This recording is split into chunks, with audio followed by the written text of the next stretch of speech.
A volcano on the equator in the Pacific Ocean. And on its very rim, among the lava boulders, life. A giant tortoise.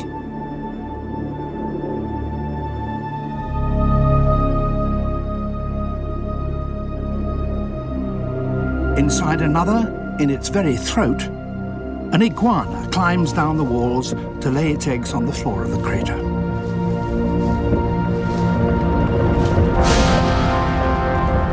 Yet this is one of the most active volcanoes on Earth.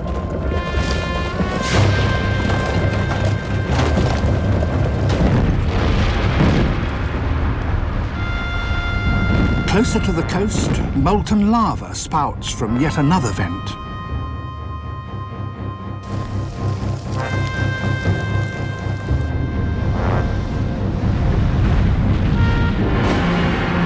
And here, alongside a lava flow, lives another iguana. Like creatures from some creation myth, these reptiles manage astonishingly to live among the fires that build the Earth.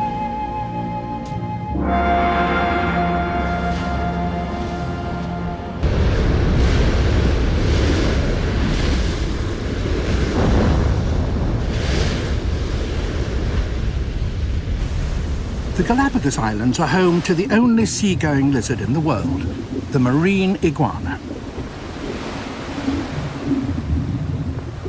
In spite of the crashing surf, the iguanas manage to graze on lush growths of marine algae that flourish around the coasts. After an hour or so in the sea, these lizards have to come to land to warm up again in the sun.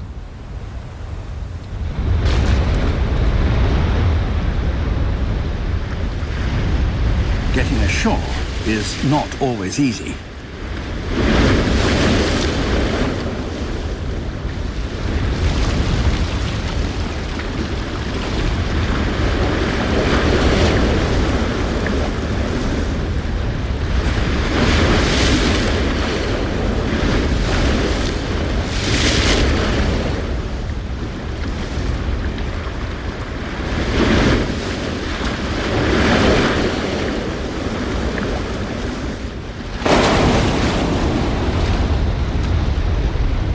This is the coast of Fernandina, the most westerly and the newest of the Galapagos Islands, and home to the biggest concentration of marine iguanas. It's January, the beginning of the hot season, the time for them to begin to breed. Big males roam aggressively through the herd of females, establishing their breeding territories, and that means battling with rivals.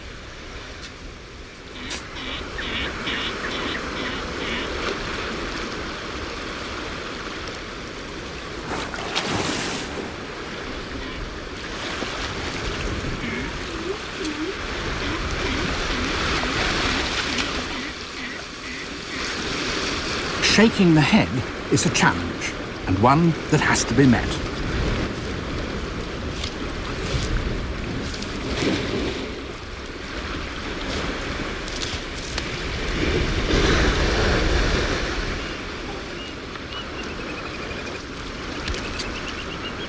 While the larger males were fighting, a subordinate has moved in to mate with a female.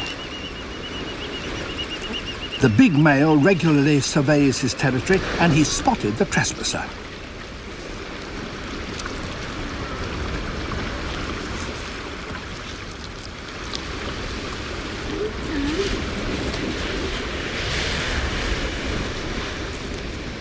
This cannot be allowed.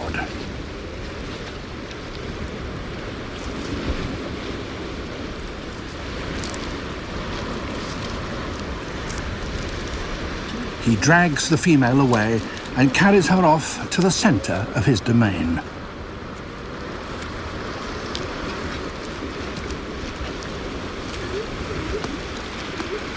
Once the female receives his sperm, she will become unreceptive and will not mate again this year.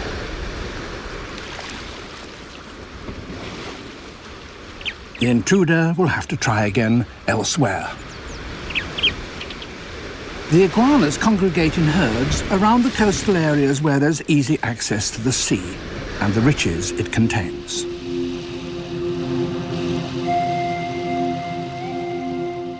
There are 15 main islands in the Galapagos archipelago. In contrast to the sea around them, they are largely barren and dominated by craters and lava fields.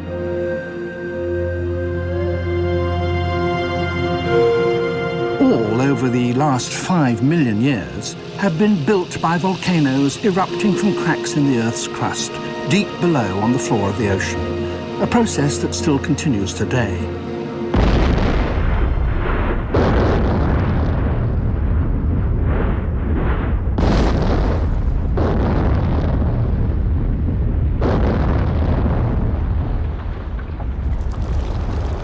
Rivers of molten rock pour down the volcano's flanks, lighting the equatorial night with their glow.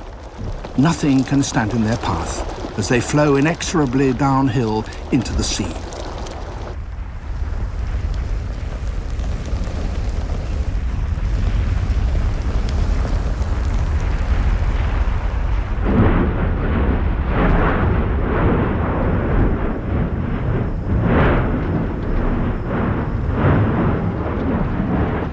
When dawn comes, it reveals that the lava has run right through a grove of Palo Santo trees, the home of a pair of Galapagos hawks and a large colony of land iguanas. Some of the survivors are making their escape across the cooling fringes of the lava, but at the cost of scorching their feet.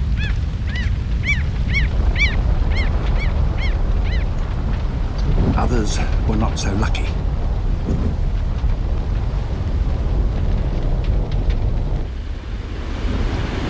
On the coast, the lava created more havoc among the wildlife. Birds lost their regular roosts, but they were able to fly to safety. Many of the marine iguanas, however, were boiled alive in the sea.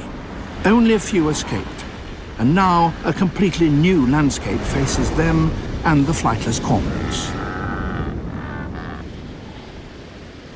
It's February. On a nearby beach, the female marine iguanas are digging holes. 4 weeks ago, they had mated, and now it's time to lay their eggs.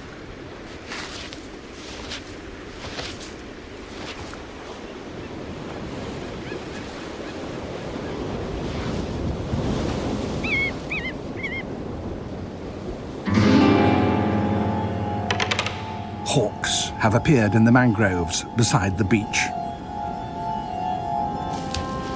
The arrival of the hawks has not gone unnoticed.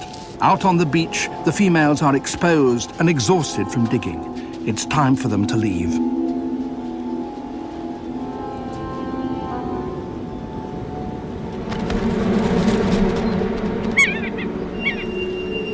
As the hawks take off, the female iguanas run for a place where they'll be safe, the sea.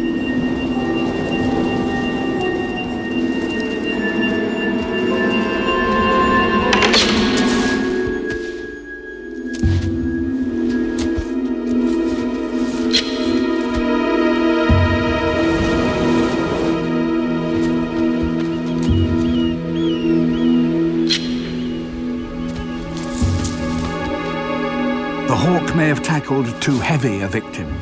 The outcome is by no means a foregone conclusion.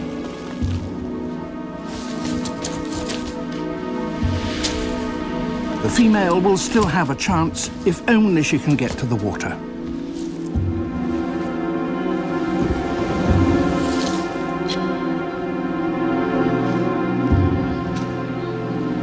And finally, the hawk gives up, but the iguana is dead.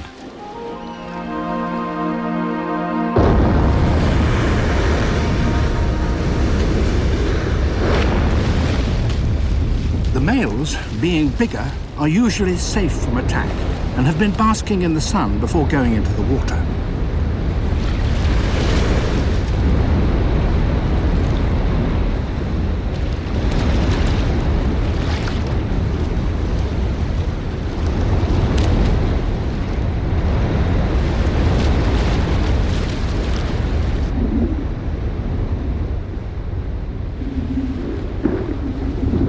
They have particularly long claws that enable them to cling to the rocks and resist the pull of the swell as they rip off the algae.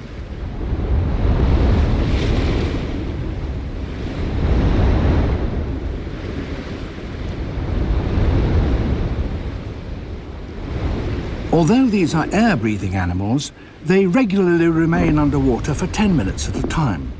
But they seldom stay out at sea for longer than an hour, because they get chilled and lose their energy.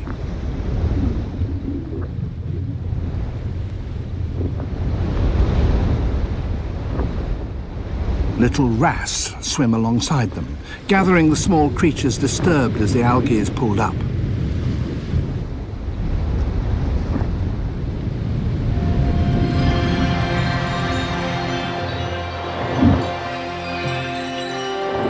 Schools of bait fish have appeared. They are pursued by sea lions, descendants from immigrants that came down from California in the distant past. Sea lions, like iguanas, are air breathers, but being mammals, they generate their own body heat, and so they're able to spend long hours in the water.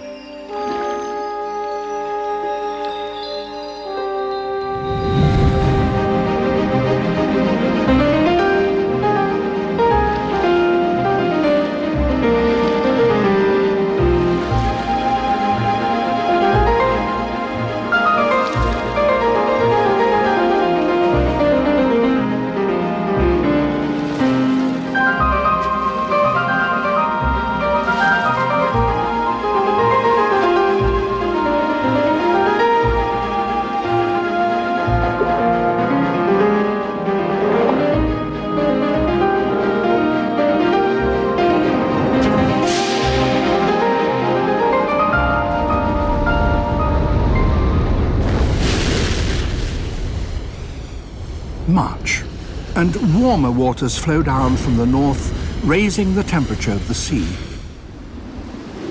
Evaporation from the ocean's surface increases, and clouds build up above the islands.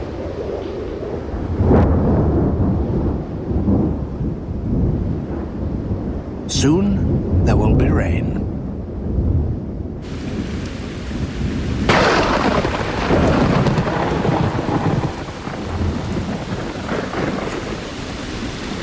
All the inhabitants of the Galápagos seem to appreciate the refreshment that it brings.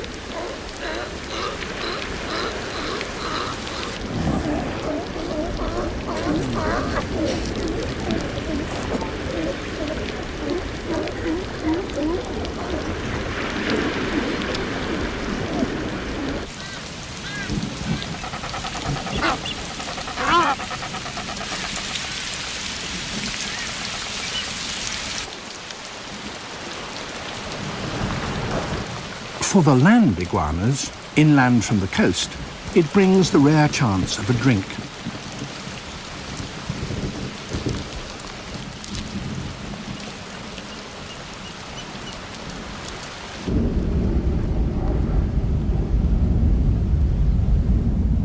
Isabella, the largest of the islands, has had rain for several weeks, and pools have formed on the floor of its central volcano, Alcedo.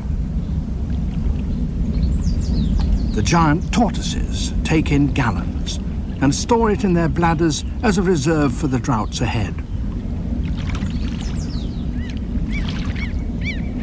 The hawks are beginning their courtship flights.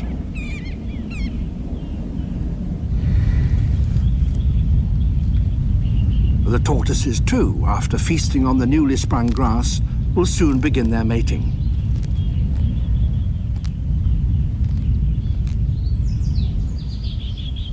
The males are all somewhat bigger than their mates, but this one has picked a particularly diminutive partner.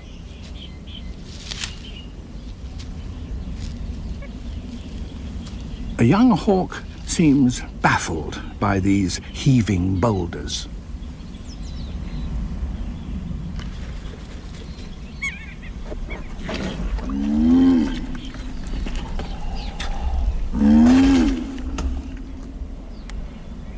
It's a tricky and apparently exhausting business, and the groans of the males carry for miles, echoing around the crater.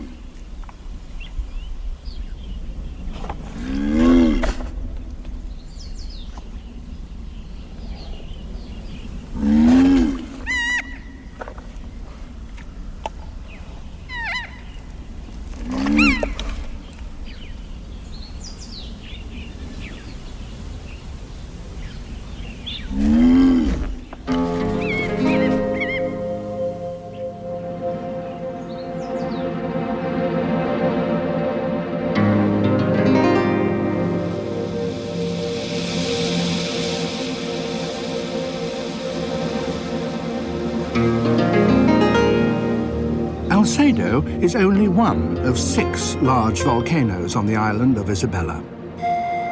Each has its own population of tortoises that, being separated by barren fields of lava, have, in isolation, evolved their own individual characters.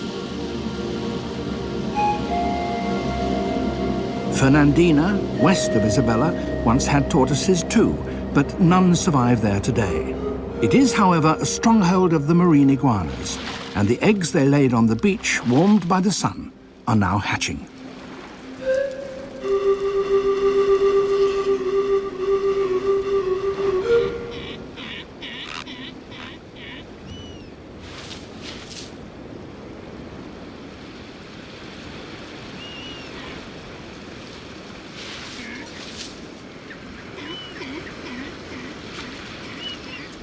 For the great blue heron, this is a good time.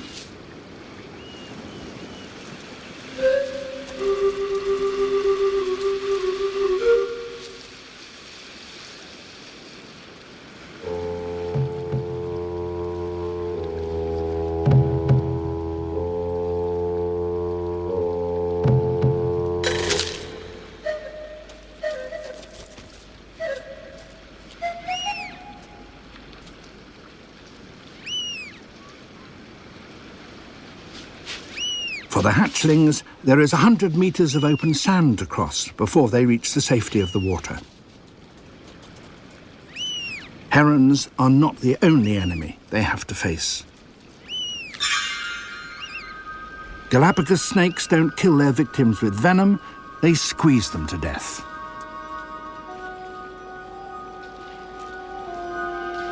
But first, they have to catch them.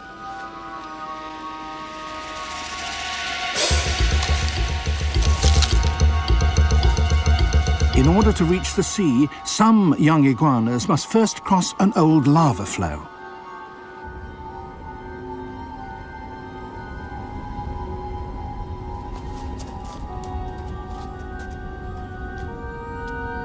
The snakes know this, and several of them are there, waiting in ambush.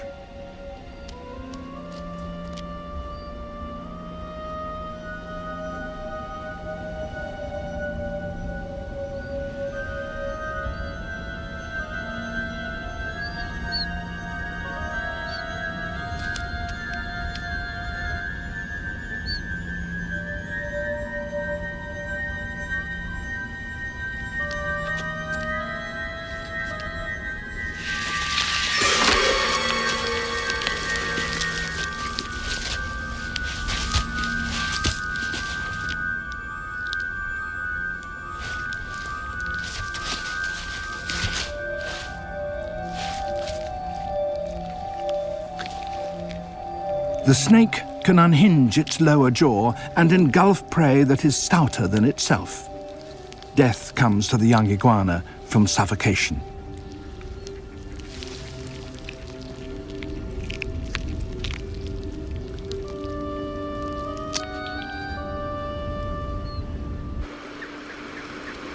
Some iguanas find safety in deep cracks that have formed in the lava.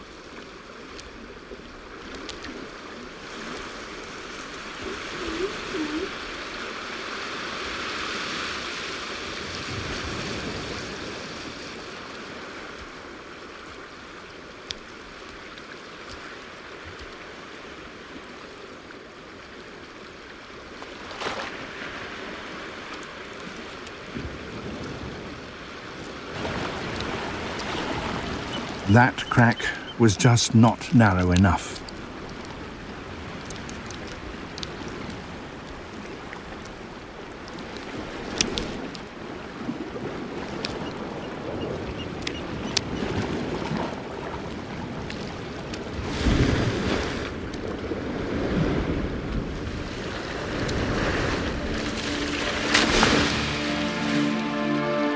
The ancestral iguanas are thought to have arrived in the Galapagos as involuntary passengers from South America on floating vegetation several million years ago. And while one branch of their descendants stayed beside the sea, another took to the hills.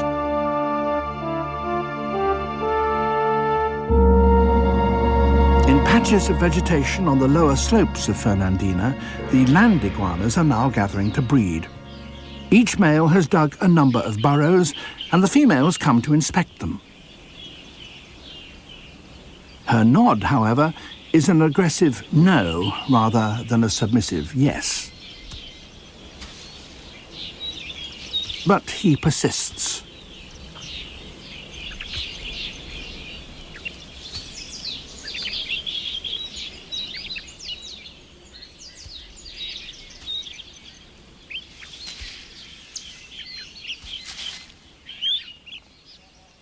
Now she seems almost indifferent to him.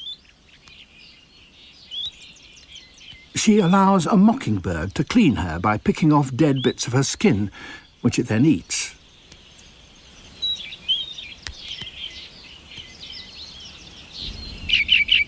She makes a meal from one of the plants growing on the male's land.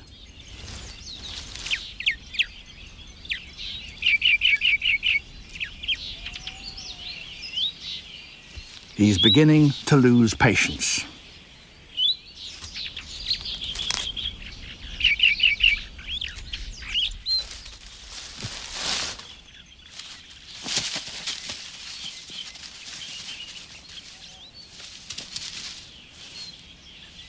This is not the place to mate. It's better to take her to the center of his territory, where he is least likely to be interrupted.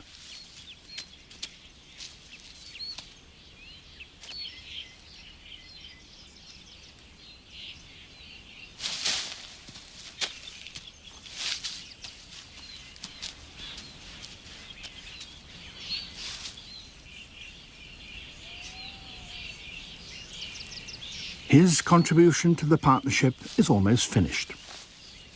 When they separate, he'll stay here and wait for another female to turn up. But her labours are only just beginning.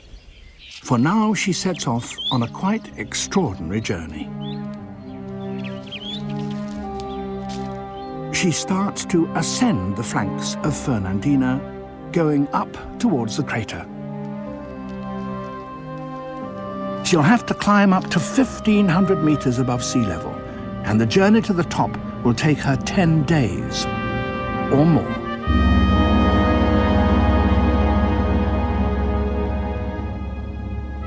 Close to the rim of the crater, steam spouts from fumaroles, and this keeps the ash warm and moist, the perfect place for a reptile to leave her eggs.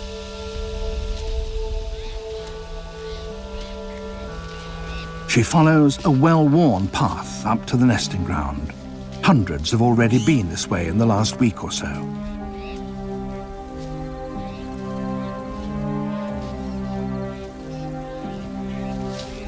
Suitable ground is limited, and much of it already occupied.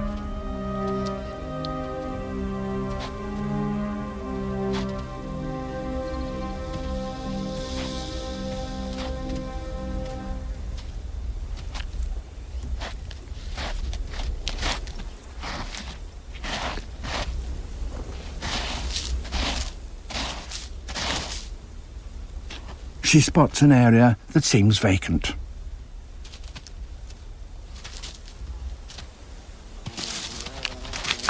But it's not.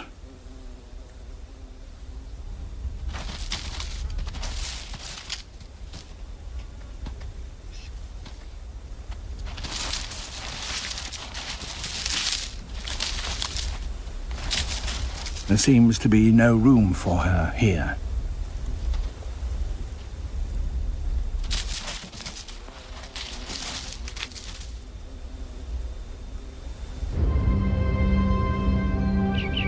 sun is beginning to set.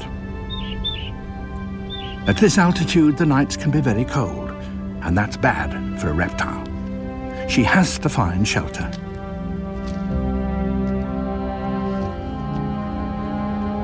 A small cave, just the place.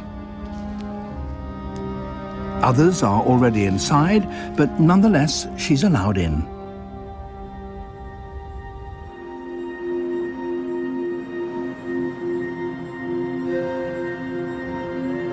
The temperature begins to fall dangerously. But steam, percolating from below, keeps the dormitory snugly warm.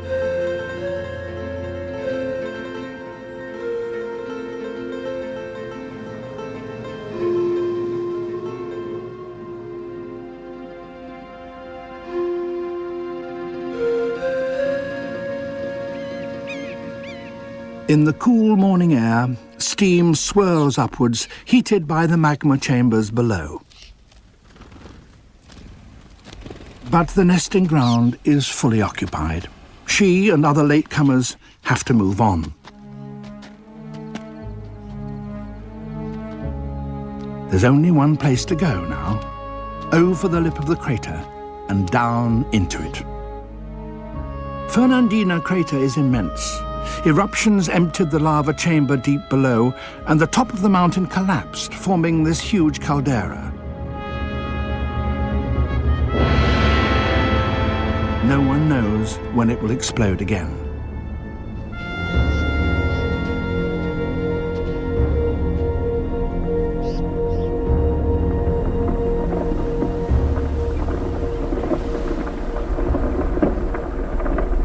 The walls of the crater have not yet stabilized after the last eruption and are continually collapsing.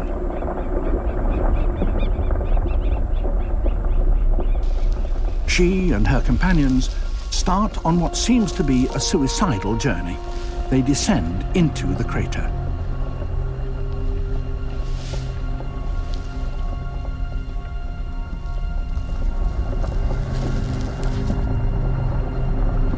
The crater floor is almost a kilometer below.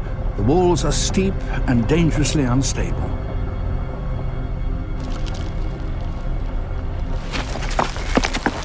The slightest disturbance can send tons of rocks hurtling downwards, and each year the iguanas have to find new paths down.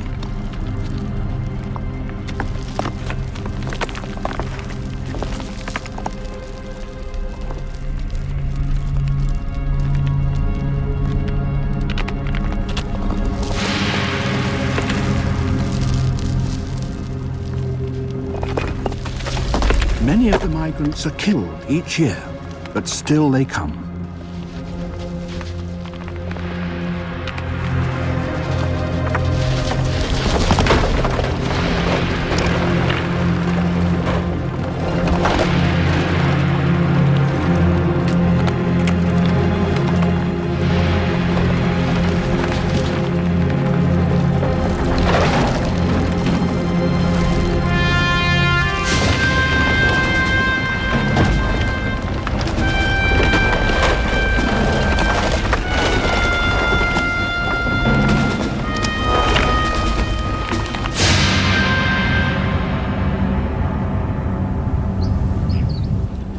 At last, they reach the crater floor. Ash lies thickly here. In some areas, steam from below keeps it warm. And there, just below the surface, it's a constant 30 degrees centigrade, the perfect temperature to incubate iguana eggs.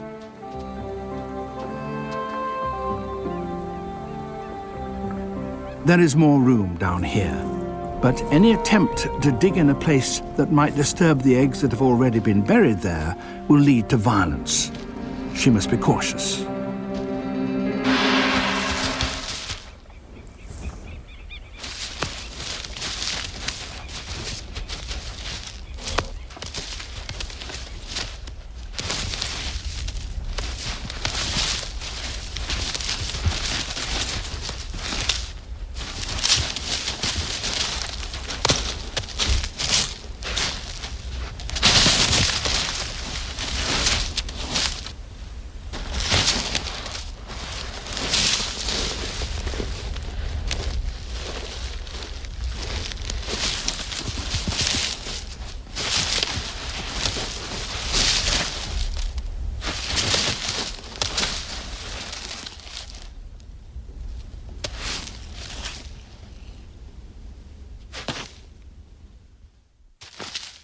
place of her own at last. Even after all this, there is no certainty of success. Some years an eruption will destroy all the eggs. Nor are the females' labours yet over. They still have to climb out of the crater and trek 10 kilometres down the volcano back to their home grounds.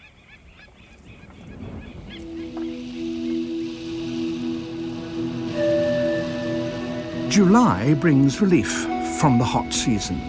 Trade winds from the southeast drive cool air up the sides of the volcano, and the moisture they carry condenses into low-lying fog. This is the Garua. For the next 6 months, these mists will be the only source of moisture on the islands. 25 kilometres to the east of Fernandina lies the Alcedo volcano. There, the arrival of the Garua is the signal for the tortoises in the crater to climb up to the rim and collect the liquid the mists bring.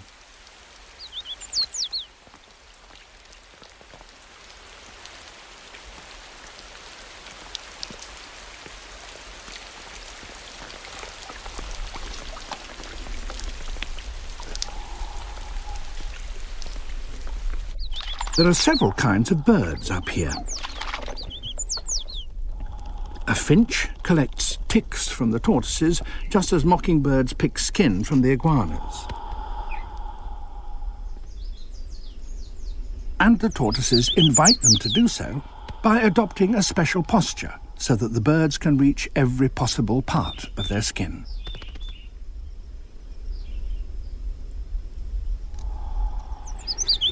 Tortoises, after all, can't scratch themselves.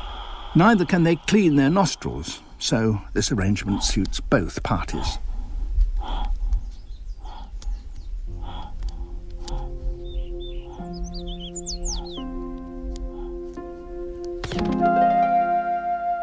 In the western part of the archipelago, the Garua sweeps around the slopes of Fernandina and over the lava fields, blocking out the sun for several hours each morning.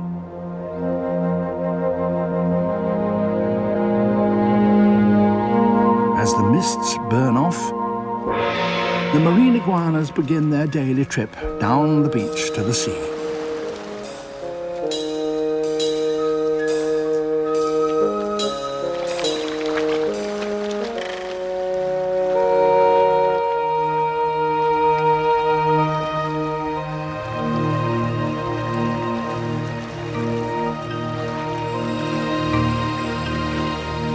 At this time of the year, cool currents sweep in from the coast of South America, 1,000 kilometers away to the east, and cold, rich waters from the Central Pacific often well up from the depths, producing lush growths of marine algae.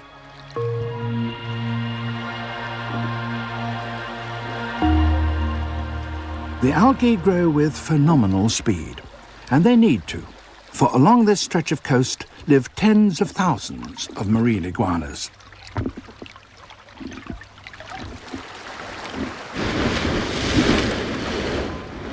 The hatchlings are now 3 months old, and they feed on the algae exposed on the rocks at low tide.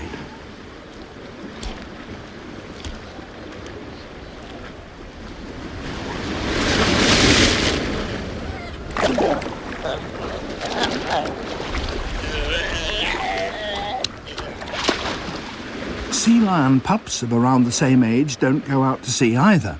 They stay in the shallows, playing boisterously with one another.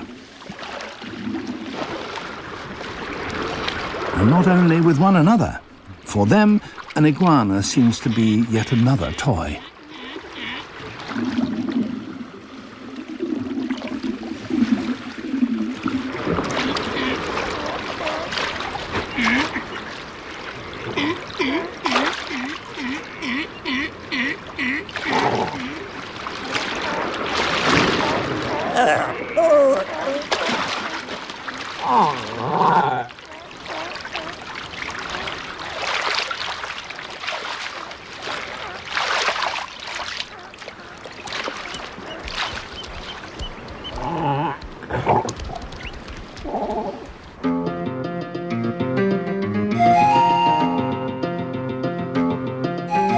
the early afternoon, most of the iguanas have finished grazing and are sunbathing to get the heat they need to be able to digest their meals.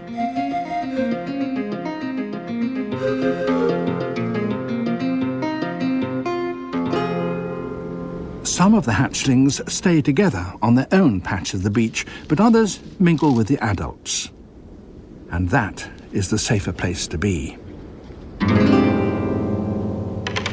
The hawk won't tackle a full-grown male iguana. It's too big and powerful. A young hatchling, however, is a different matter.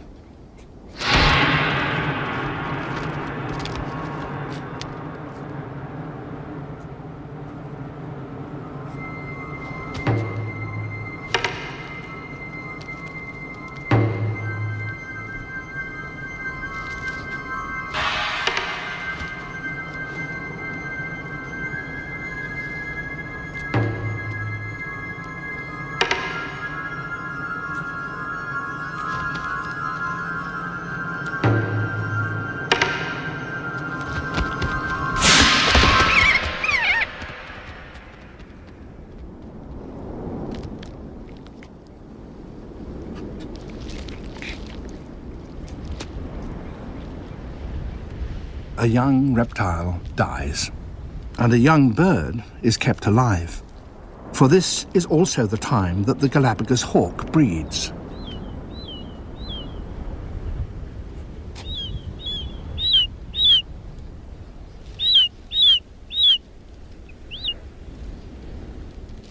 There are 2 chicks in the nest. The bigger one is always fed first. Only when it is satisfied will the smaller one get any food. But this year has been a good one for the iguanas, so there's plenty of food for both chicks.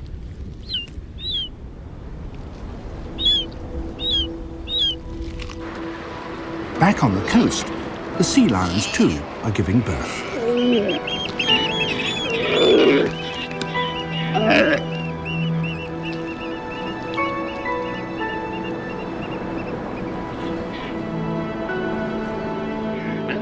The mother tears away the birth membranes so that her baby can get its first breath of air.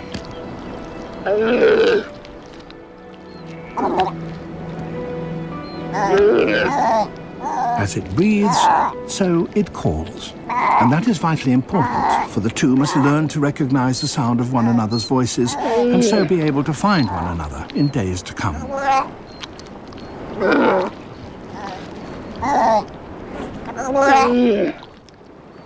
The sea lion's afterbirth is high-grade protein, and both crabs and iguanas are quick to claim it.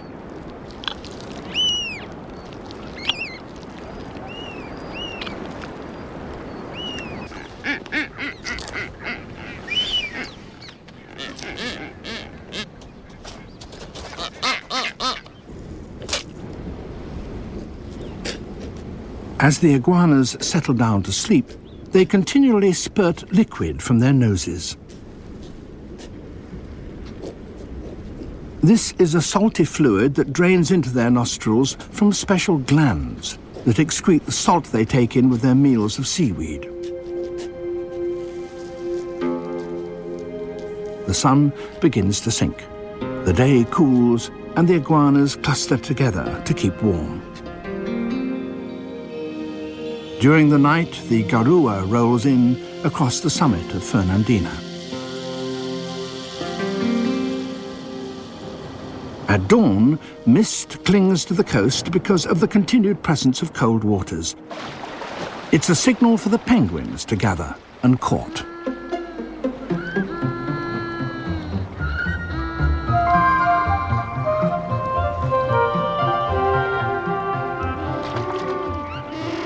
Like the bluefoots, penguins only breed when food is plentiful. And it is of their pouches, they can lift their beaks and swallow their catch without being pestered by penguins. But now there are others to trouble them. Noddy terns.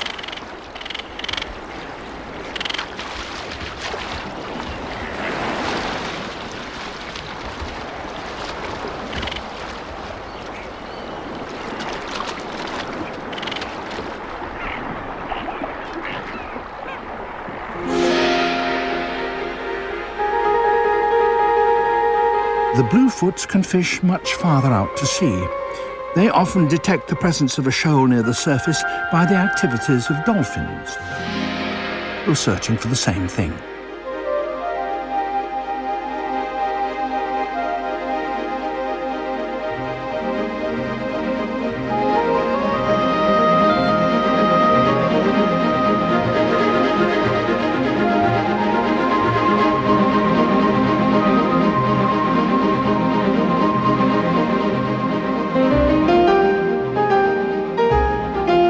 The sea lions also follow dolphins.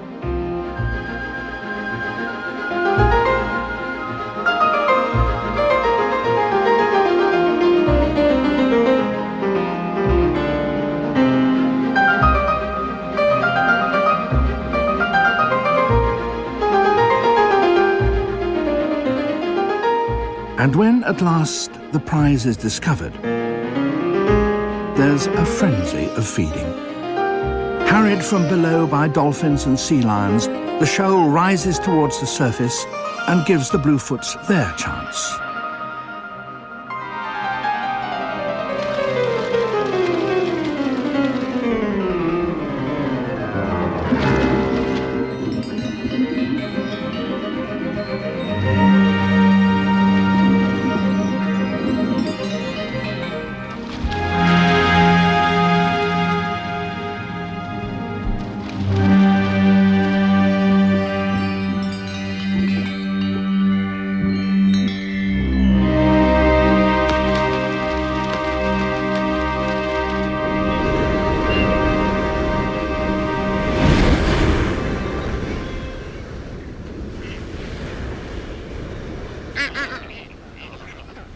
Back on the cliffs, the young bluefoots are exercising the wings they've not yet used and playing with the marine iguanas.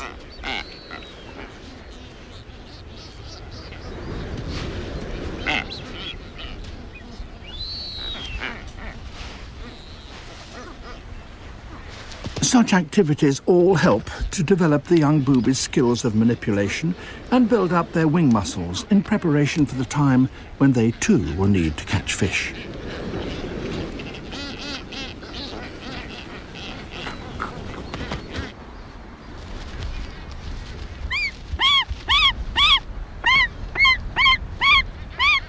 The hawk chicks, well nourished on their diet of young iguanas, are now 2 months old and almost ready to fly, eager doubtless to go and find food for themselves.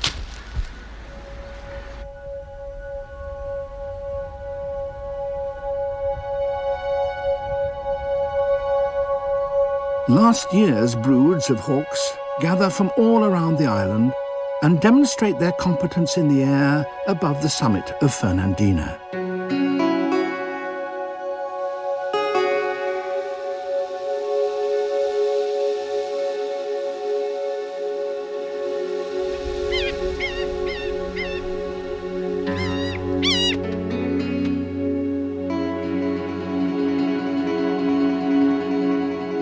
They're keeping a sharp eye on the floor of the crater below, for their biggest feast of the year is about to begin.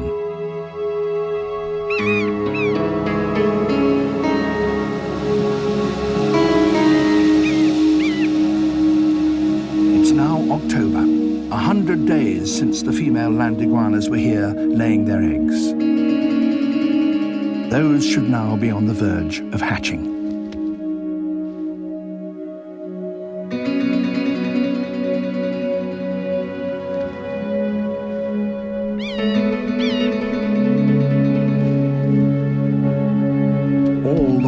Are aware of what is about to happen, and all are determined to claim their share. The first of the hatchlings emerges. Though totally inexperienced, they obviously sense the danger posed by the hawks.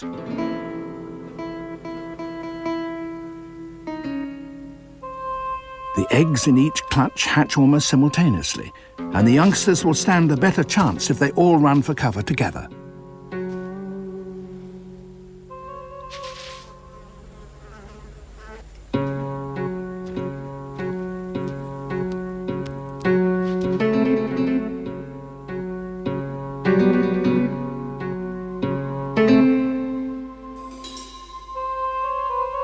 one decides to make a break for it.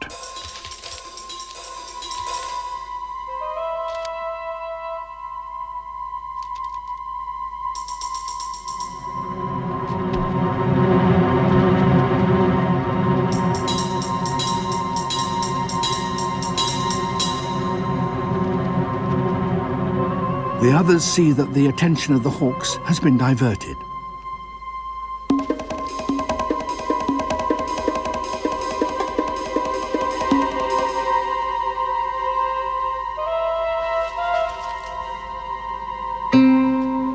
It's hot work waiting around. The ash is now 50 degrees centigrade.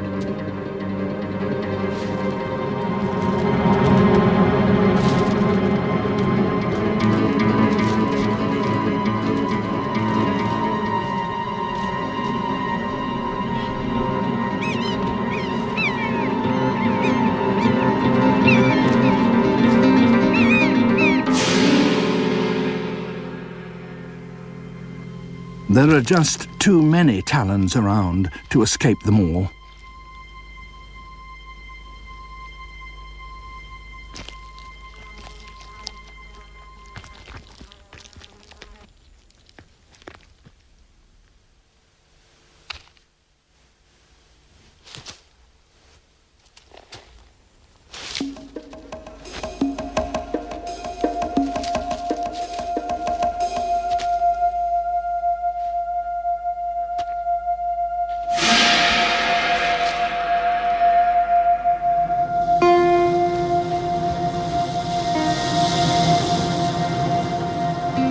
Once they reach the crater wall, there is more cover, but the hawks can still outwit them.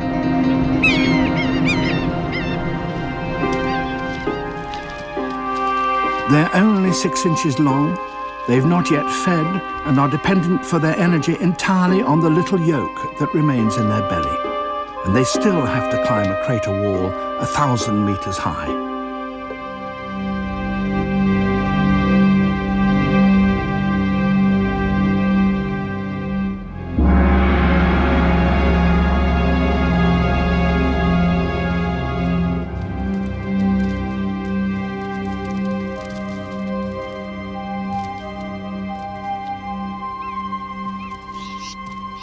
The rim of the crater at last. But this is only a brief triumph. Neither the journey nor its dangers are over yet. A short distance below is the steaming fumarole and nesting area, which their mothers passed 3 months earlier on their way into the caldera.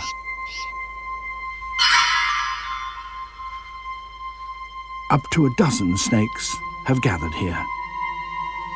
Some slither into the burrows where the females had laid their eggs, listening for the vibrations made by hatching iguanas as they dig their way up to the surface.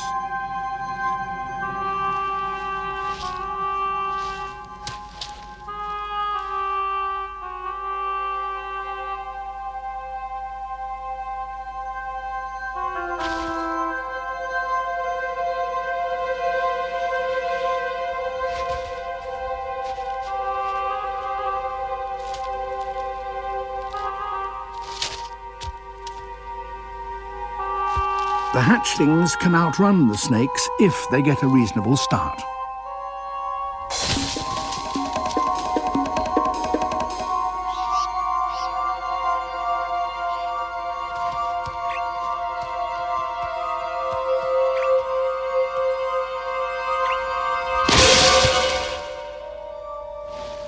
But the snakes are everywhere.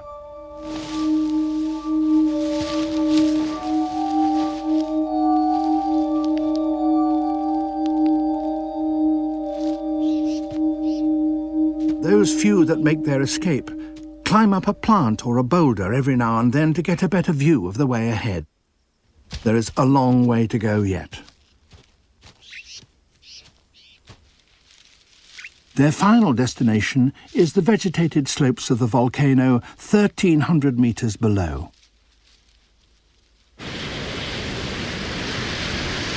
Down on the coast, their cousins, the young marine iguanas, are now 6 months old and increasingly confident.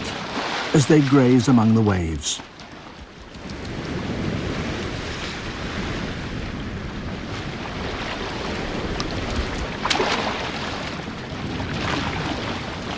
It will be several years yet before they're big enough and strong enough to join their parents cropping on the sea floor.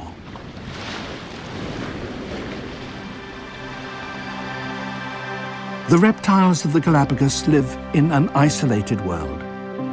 But it's no island paradise. They're surrounded at all times by danger from the land, the sea, and the sky.